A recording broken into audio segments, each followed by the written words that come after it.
Hi, everybody, and welcome back to the Steelers Cast on TimesOnline.com. I'm Chris Bradford, along with Chris Mueller. We're at Baroni's on Dust Avenue in Baden. And Chris, this is the postseason edition, not the postseason the Steelers wanted to be in necessarily.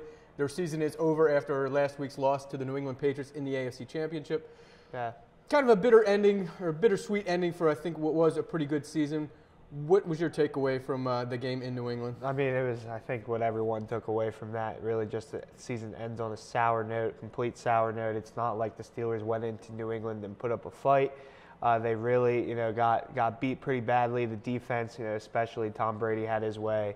And it's a shame because the Steelers had the second half of the season had won, 9 straight games into New England, and then just for it to completely fall apart like that at the end, it's a sour note. Yeah, I really didn't foresee this, not because I predicted the Steelers were going to win that one, but just the way it ended offensively. You saw some of the drop passes. You saw an Eli Rogers fumble. Mm-hmm. It just seemed like whatever the Steelers were doing, nothing seemed to be working. I just think at least offensively speaking, Ben Roethlisberger said it himself, maybe the moment was a little bit too big for some of these players, Sammy Coates, Kobe Hamilton, Eli Rogers, because it's a whole different animal, even, the first 2 playoff games to go into Gillette Stadium and trying to slay the Dragon in the AFC Championship. That's a very intense situation, too big for the moment type of thing for some of these younger players, and I think offensively speaking, that might have had something to do with it. Yeah, even if Le'Veon Bell was healthy, he wasn't. Obviously, he goes down early in the game with the groin injury. I'm not even sure that the Steelers win that game with him. I mean, obviously, you would have liked to have found out. I thought New England was just that much better. Then you look on the defensive side of the ball. Yeah, I don't really think it mattered what Le'Veon was there because of the defense. Like the soft zone coverage that the Steelers, that Keith Butler and Tomlin went with, obviously was not the right game plan to try to attack Tom Brady, and it got completely exposed. Yeah, I thought they were going to be a lot more aggressive with that. I mean, sometimes when you play the bully, you got to just punch them in the mouth and see what happens. Take your best shot at them, and if you lose, you lose. But playing this soft zone, even if you do play a soft zone, or there's no good way to beat the New England Patriots, because if there was, every team would do it. You saw Houston. We talked a lot about the Houston Texans and the success they had. Well, they still lost that game, and pretty handily. So it's not like the Steelers didn't have a great game plan, and I don't think they did. But you still have to execute, and the Steelers didn't execute on defense. There was missed tackles everywhere. There was miscommunication. Yeah, there were missed tackles, but what stood out to me is just that their Patriots receivers wide open, all like 15 yards down the field. Whether it's Chris Hogan, who goes off for 180 yards, Julian Edelman, just guys standing there like with no one around them, and that's where it kind of gets concerning. Now, the Steelers, they started the season in a lot of soft zone coverage, like we saw against the Patriots, and then kind of throughout the season they implemented a lot more blitzing. But then I felt like back into the AFC Championship, they went right back to the soft zone. Now they did try to blitz a little bit, but I just feel like it was way too kind of just like offhanded when you're going against Tom Brady. They got no pressure on him, and when you're not pressuring Brady, he's going to bite you. He's going to bite you like in every way possible. And also, I don't think they were ready for the no huddle up tempo that the Patriots did. Yeah, the Steelers secondary. We're talking basically about Davis and Artie Burns. And the Steelers had put a lot of confidence in them, which seems like in the biggest stage, the Steelers pulled away from those guys and said, we don't trust you right now. Exactly. And Tom Brady just destroyed that game plan that the Steelers went with. I think you got to say hats off to New England, though. That's really a great team. The Steelers didn't even provide a speed bump, which was surprising to me, because that's the disappointing part. Is I thought at least it was going to be a close game. I thought it could have gone either way. I thought the Steelers were going to win. But the Steelers provided so little resistance in that game, it was pretty alarming. Yeah, and I mean, games go the way they do. There were some situations in the first half, whether it be Coach's drop, Hamilton's drop, the fumble that ends up not getting overturned that Mike Tomlin challenged, and the goal line stand. Those kind of changed the game a little bit. So you can play the what if card, that if what if some of those things happened, would it be a closer game? Would the Steelers still be within striking distance in the second half?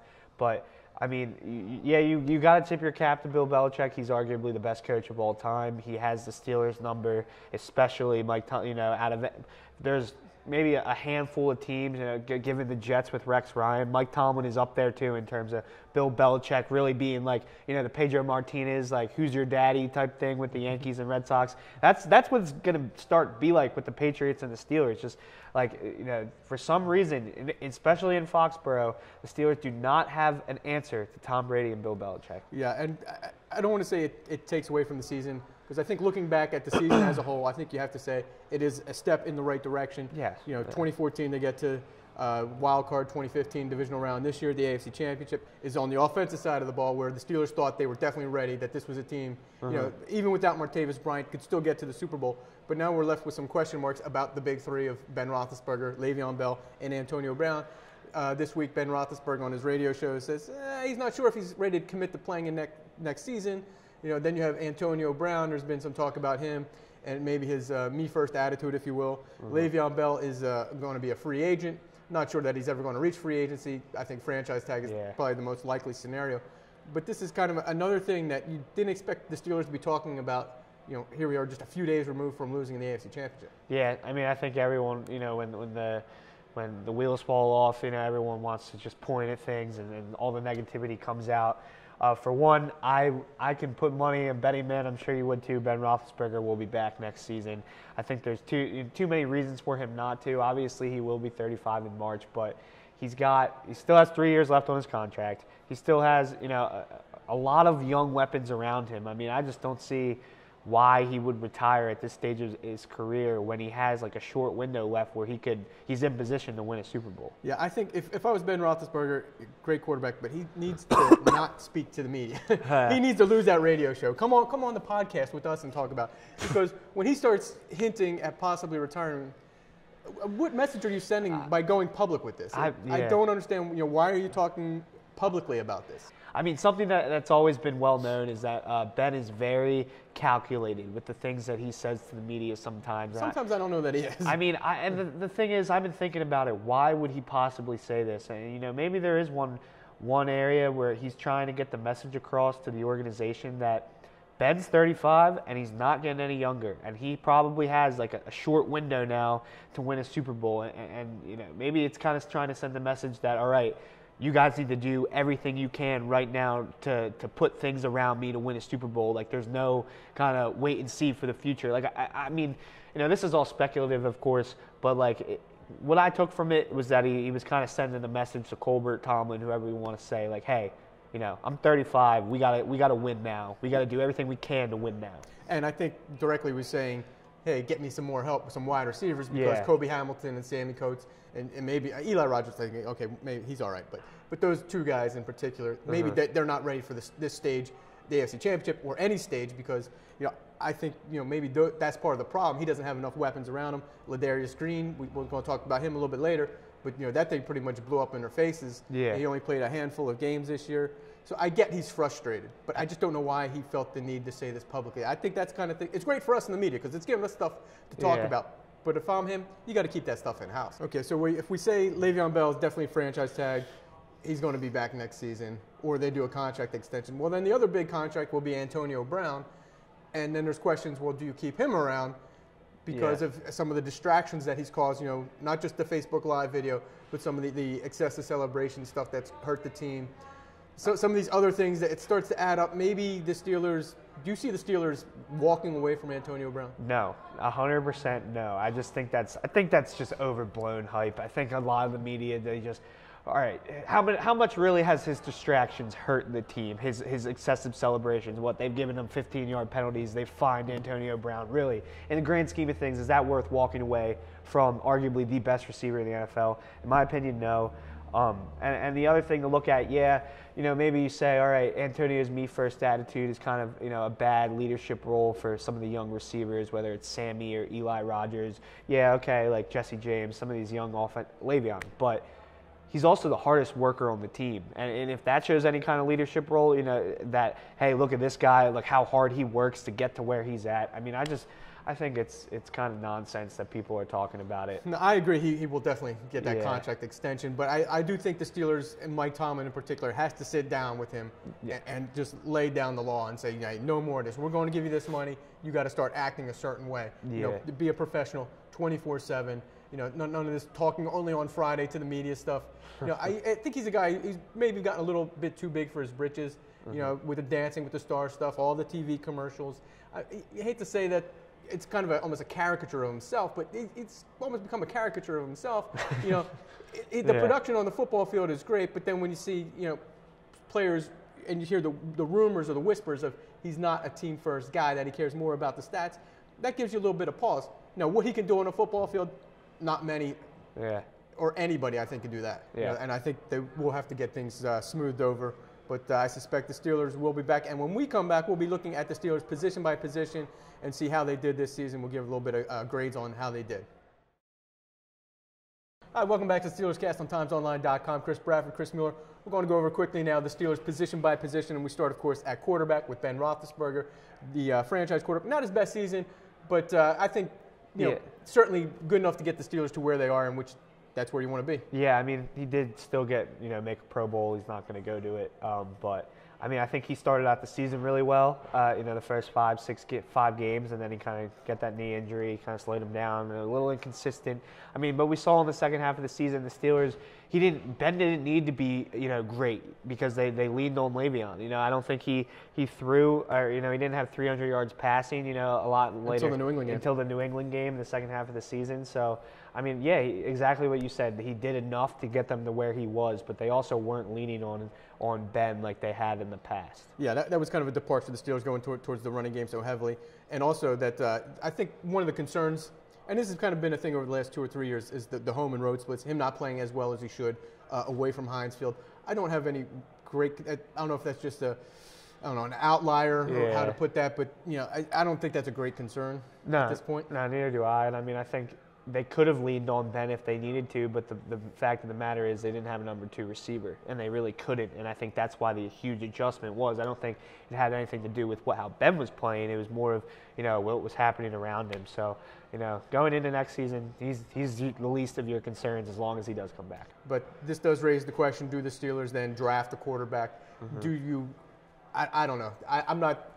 I think the Steelers are going to have that conversation where they're going to have to get Ben Roethlisberger's successor. Yeah. Not sure it's right now, and you're certainly not going to do it with the 30th overall pick. No, yeah. I mean, if they did address it, it'd probably be in like the 3rd to 5th round. But it's important to take into account that this is not a good quarterback class, draft class speaking. One of the worst ones in recent years, which is coming out from everywhere. So do they do that, or do they go looking for a veteran in free agency? Kind of a veteran backup, a trusty backup that they could get less for than Landry.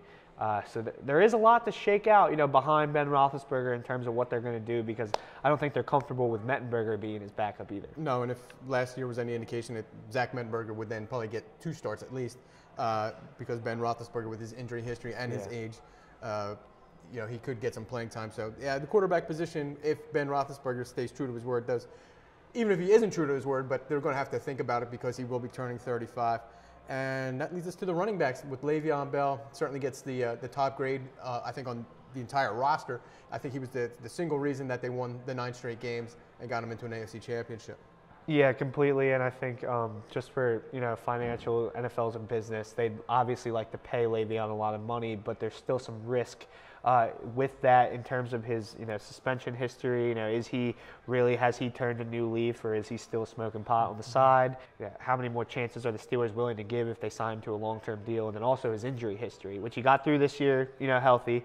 But that's another thing to take into effect when you're paying him a lot of money. Yeah, I think even if he did turn a new leaf, so to speak, no pun intended, but I think the concern the concern is I think with the injuries, because this is the 3rd straight year that he, in the last game of the season, he was standing on the sideline and not playing. So I think that puts a little pause in my mind that, okay, you're going to have to franchise tag him, see what happens next year, and then after that, give him the bank, especially if he plays like he did this season. And but below him is where it kind of gets interesting. Yes, I was going to say D'Angelo Williams, I thought, did a great job when he did play, but he did miss half the season with the knee injury. The guy's 34 years old, or will be 34 years old.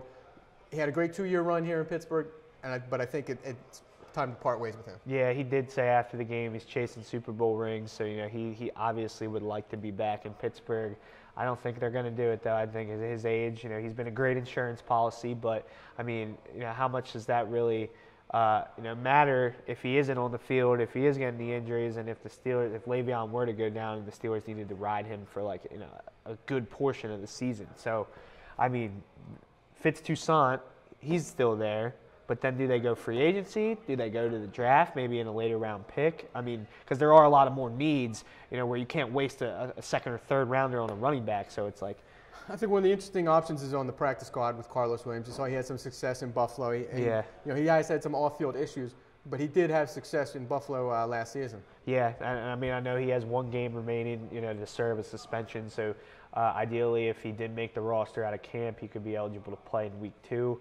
So then, I think the Steelers, they kind of know, they don't really know what they have in him, because this was an interesting point Tomlin said, that really when you bring a guy in mid-season, in practice, when the team's not even hitting in practice anymore, you can't get a real gauge on what kind of player you have overall. So I think after a full off-season OTAs, minicamp, training camp, they'll know what they have in him. Yeah, so that's another concern there for the Steelers, the running back position. And then wide receiver, I think that now becomes another, even without the Antonio Brown drama, because of the injuries they've had. Sammy Coates, I think, is the biggest, I wouldn't say concern, but question mark, is just because we don't know which receiver he is. Is he going to be the guy in the first 5 games when he was great, or is he the guy in the last 11 games with the broken fingers who couldn't do anything? Over 400 yards and 2 touchdowns in his first 5 games. I mean, we remember the Jets, that long touchdown he had on the first, I think it was the first offensive possession. I mean, big play threat capabilities. We don't know how much his broken fingers had to play, in his kind of his downslide. But, I mean, I'd like to think 3 months after that injury, they wouldn't really be hampering him as much as it supposedly or could have been into the AFC Championship. But, I mean, they have Eli Rogers. Marcus Wheaton will be gone, all intents and purposes, you'd say, too. I would think so. I mean, he lost a real good chance to make a lot of coin this year with that injury with the shoulder. Yeah. So he could have, I thought he would have certainly helped out Antonio Brown a lot more than the guys who Brown ended up finishing the season with. I imagine he's gone. You have Darius Hayward-Bay. He's just at this point just a niche role as a number 5 receiver. Special teams. Yeah, and special teams. Eli Rogers, I thought he was a nice addition this year. He's a slot receiver who could be the best player at that position that the Steelers have had in a long time. So speculatively speaking, it depends on Martavis if he'll be back, but it could leave at least 1 to possibly 2 receiving spots open, for a potential incomer to kind of crack, a roster spot. And that leads us to the offensive line. I think that's one area that the Steelers really don't have any concerns with. I think the one kind of question mark that they may have had was Alejandro Villanueva at left tackle, and it seems like he's just kept progressing to the point now where I think he's solidified his spot as an everyday NFL left tackle. Yeah, Ramon Foster said on his radio show he thinks Villanueva proved that he's the left tackle of the future, which is not putting it lightly. That's some high words for him. I think he did take a very big jump from year 1, what we saw the Chiefs game two seasons ago, to now, and I think he was just as reliable as anyone else on the offensive line. Yeah, I think the offensive line was actually maybe when it was all said and done, in addition to Le'Veon Bell, which it kind of goes hand in hand, that was the real strength of this team when you have guys like DeCastro and Foster and Pouncey and Gilbert and Al Villanueva. I think that's a real strength moving forward. And we've got to see a little bit of the depth of this line tested with guys like B.J. Finney and Chris Hubbard, who filled in that kind of niche role with the third tackle and Gerald the run Hawkins. situations. Gerald Hawkins, the prospect that turned a lot of heads in camp out of LSU. He's going to be off IR too, which it will be interesting to see how they bring him along. I think he'll make the roster. Just he has a lot of promise, especially if he can kind of put together. I'm sure he's gotten a little bit bigger in the offseason that he hasn't been playing. So he's another guy that I'm excited to see how he comes in training camp. Yeah, O-line looks good. Turning to the other side of the ball, on the defensive line, they had some injuries there this year. Kind of a patchwork unit by the end. Most notably missing was Cam Hayward. They get him back. That's a huge lift for the Steelers. Yeah, it is. The defensive line, even without him over the second half of the season, did what they could. I think Stephon Tuitt and Hayward are kind of the anchors of the future. And also Javon Hargrave. You can't put lightly what he did. I mean, even seen in the AFC Championship, he throws that New England guard to the ground, sacks Tom Brady. I think they really like what they have in him. It's always a good thing to add depth to the D-line in the later round picks, in the draft, and kind of see what they can do with that group moving forward. But it's not a pressing need. So no. I think there's other areas that they're going to have to. No, I think that's a depth area, and that's something the Steelers will probably have to look at. Now moving to the linebackers, we'll go inside first, and there was Ryan Shazier playing the most games he's played in his career. That was a huge boost for the Steelers because I think he's easily the most athletic player on the defensive side of the ball, and when he's playing, you notice him. Yeah, you do. And it was very big for him to kind of weather the injury storms. He did have a knee sprain, an MCL sprain beginning of the season, got through that, and really finished out the year strong. He just got added to the Pro Bowl roster, so I think that was deserving. I think he was deserving from the start to earn a Pro Bowl spot. He's young, up and coming, and I think he's really, if he can remain healthy, he's going to emerge as one of the best linebackers, inside line, 3-4 insiders in the NFL. No, maybe not up and coming, but Lawrence Timmons, 30 years old. I thought he had a nice bounce back season after a kind of a disappointing 2015. Yeah. But now he's a free agent. That's Mike Tomlin's kid, as he likes to say. He was his first draft pick in 2007. The Lions made a Slayer. lot of money last year. He's obviously not going to get that kind of money in Pittsburgh. I think he does want to be back in Pittsburgh. That's all he's ever known. He's been there through his whole career, and it's just, I think, where I'd say Landry Jones is probably going to elect to take more money from another team. I'm not sure if Lawrence Timmons is going to do that. I think he, even if it's a lower contract, I think he just wants to stay in Pittsburgh and wants to be a part of it, because he's another guy that's probably just chasing rings. I mean, honestly, like, he's getting older in his career now. He already has those under his belt, but I mean, if it were my money, I'd say that he tries to do everything they can to sign him and come back. I think so. He's, as we mentioned, Mike Tomlin favorite. I imagine a deal gets done to keep him. And behind him, you have Vince Williams. I thought he did, Vince Williams-like things. He was great on special teams, and he provides a lot of depth at that spot. The Steelers signed him earlier in the season to a 3-year extension. Yeah. So it goes to show you what they thought of him. They did pay him a lot of money, though, and it's almost like, do they think he's Timmons' eventual replacement, or was that just? I think so. Yes, but I mean, and he is here for 3 years, so if they do ink Timmons to a 1 or 2 year extension, that still puts Vince Williams in line, and he's also a formidable backup. If Shazier, who has injury problems, were to go down, Vince can step in at either one of those spots. And then we move into the outside linebacker spot, and that's going to be another area of concern, because you have James Harrison. He's going to turn 39 in May. He's done a good job so far of beating up Father Time, but at some point it's going to catch up to him. Yeah, it is, and I mean, if he elects not to retire and come back, for another season, regardless, I think that Jarvis Jones is going to be gone. I think that's kind of the overall sentiment. He'll part ways. Sorry, I mean, Jarvis is a really good guy. I really liked him, but it doesn't make sense, monetarily speaking. So I think they go outside linebacker in the first round. If it were me, my guess. Yeah. Well, because Bud Dupree, they know they have a piece for the future with him. Played very well coming back from IR. And then they kind of have Anthony Chickalo is a good backup, maybe a good 3, but I don't see him. And Arthur Mote's the same. Same old. Some depth, but I don't see either one of them, being a bona fide starter. So I think they go first round somewhere outside linebacker. Yeah, that would be my guess. Yeah, with Dupree, as you mentioned, and James Harrison, they just have to find a long-term successor to James Harrison. It's not going to be Jarvis Jones. I think Jarvis can play, but I think he's going to command too much money, and he's probably going to want a bigger role than the Steelers are going to give him. So, they're going to have to, unfortunately, part ways with their 2013 first rounder. But that leads us to the cornerback spot, and that was a big concern coming into the season. Artie Burns, after a few games, he kind of filled in that starting role, and the Steelers, they played a lot better than I thought they were going to at that spot. Yeah, I do. I think, kudos to Artie. I think kudos to Ross Cockrell. I think he really was one of the better stories of this season, really one of the overperformers. They didn't know what they had in him, coming from Buffalo. And so he took a step up. I think they're comfortable moving into next season with those 2 starters, but I think cornerback, you could always use more corners. And, you don't know with injuries. I think Will Gay, he's getting older.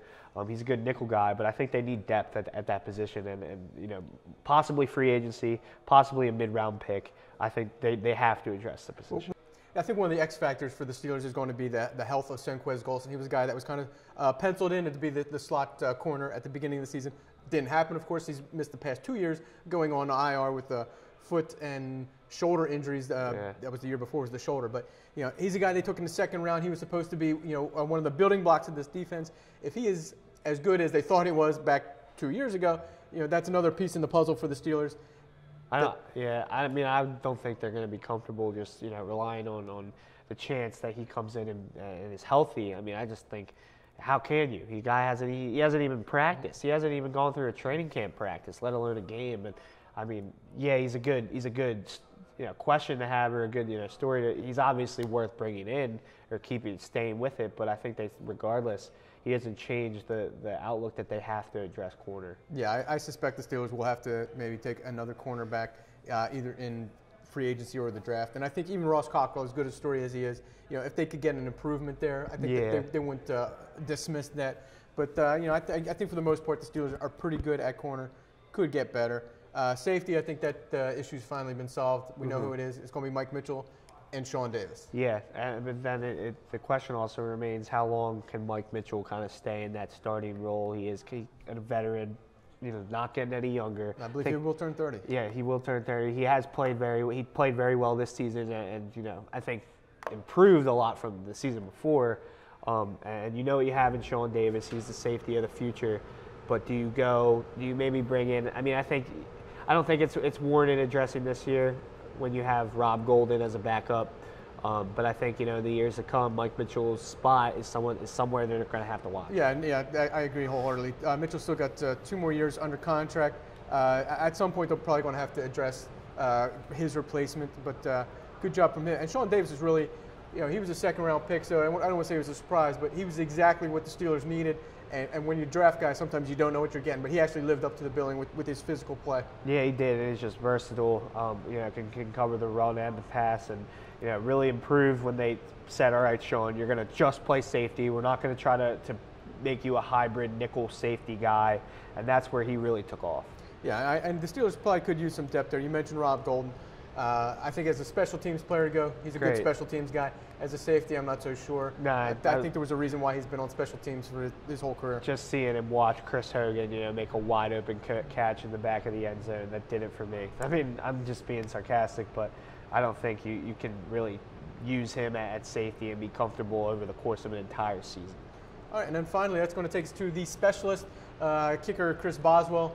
He had 2 record-tying games. One of them in the playoffs with making 6 field goals.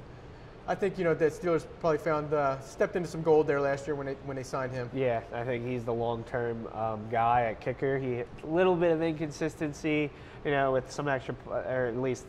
I mean, I don't even want to call it that, because before the New England game where he missed the extra point, he hadn't missed an extra point all season. So he's the guy moving forward. I think that's a lock. But Jordan Berry, the punter. I mean, I think he had a pretty good season. I thought he started out pretty well. He just had a little bit of inconsistencies down the stretch. Unfortunately, saw a little bit of that the following year. That was his rookie year. I think he's all right. I think they're fine there. I know Mike Tomlin has gone through punters like some people go through underwear or whatever, but I think he's a solid NFL punter. Unless something wows them to go in a different direction. He'll be the punter. I imagine that they probably bring in a camp leg, but we'll see how that goes. But I don't think he has much to worry about. I think the bigger problem on special teams, certainly not Greg Warren either. I didn't want to forget about Greg, but is the coverage teams. The coverage? Yeah, it's both. I mean, it's the kick returners, the punt returners, and the coverage, more so than the specialists themselves. Yeah, I mean, I think the coordinator, Danny Smith, that's going to be, if there's one coach that I think has the potential to not return next season, it's Danny Smith. I don't think Tomlin was very happy with the production out of the special teams, with the battlefield position. You look at the coverage units, they're ranked in the bottom half of the league. I think they were 17th in punt coverage. Bottom half of the league in every statistical category. I think they improved a little bit as the season went on, but that was when they started using more starters. They had to use more starters, whether it was Mike Mitchell playing kickoff and Jarvis Jones and Sammy Coates and DHB, as gunners, and it's like, do you really should you have to need to do that, yes. Risk those guys, or it's like, I think they had the players, decent players, backups. I mean, I think the loss of Shamarko Thomas hurt them, but it's like, if you have some special teams guys like Medikevich, like Vince Williams, that you can really use, then is it on the coordinator and the scheme more than it is the players?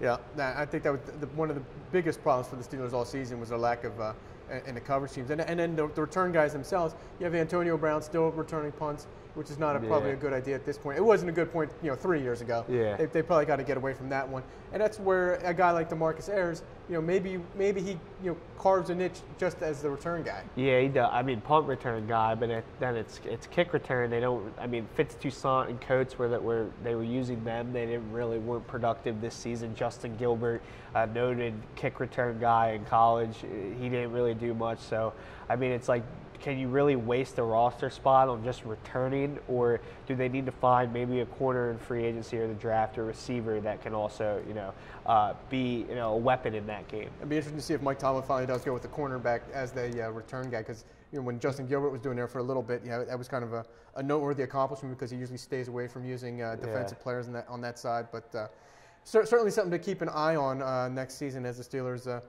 will meet again in late July in Latrobe. Can't believe we're talking about that already, but it's going to come up on us quick. Yeah. But between now and then, we're going to have the draft, and of course, we'll be doing more stuff about that, and free agency in the middle of March. Well, that's all we got time for, but I wanted to take this time to thank Baroni's for having us here all this season.